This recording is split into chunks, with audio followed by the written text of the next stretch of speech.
কোনো বিদেশিকেই অবৈধভাবে বাংলাদেশে থাকতে দেওয়া হবে না। দেশে অবস্থানরত অবৈধ বিদেশিদের তালিকা করা হচ্ছে, সেই তালিকা ধরে ব্যবস্থা নেওয়া হবে। অবৈধভাবে কোনো বিদেশিকে বাংলাদেশে থাকতে দেওয়া হবে না বলে মন্তব্য করেন স্বরাষ্ট্র উপদেষ্টা জাহাঙ্গীর আলম চৌধুরী।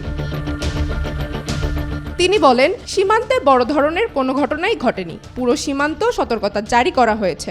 অবৈধ অনুপ্রবেশ কোনোভাবেই বরদাস্ত করা হবে না। এ সময় মিডিয়ায় সত্য খবর প্রচারের মাধ্যমে অপপ্রচারের জবাব দিতে হবে বলেও মন্তব্য করেন তিনি।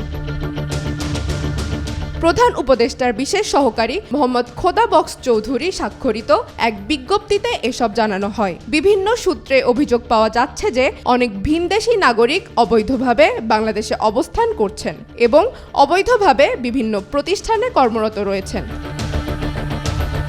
BDjobs.com এর প্রধান নির্বাহী ফাইম মাসরুর বলেন, কর্মরত বিদেশিদের মধ্যে ভারতীয়রাই রয়েছে শীর্ষে, তারপরে শ্রীলঙ্কা, চীন এবং থাইল্যান্ড।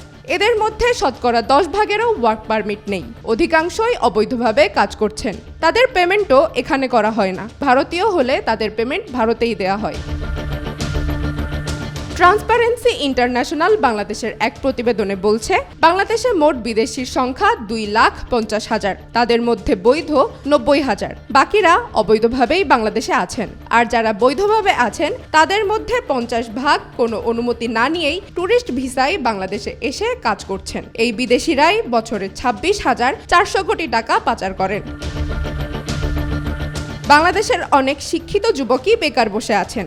এর মাঝে বাংলাদেশে উচ্চ পদে চাকরি করছে ভারতীয়রা। বিশেষ করে তারা পোশাক, বাইং হাউস, আইটি এবং সেবা খাতে প্রাধান্য বিস্তার করে আছেন। এরপরেই শ্রীলঙ্কা এবং চীনের অবস্থান। চন্দ্রিকা মজুমদার, আজকাল।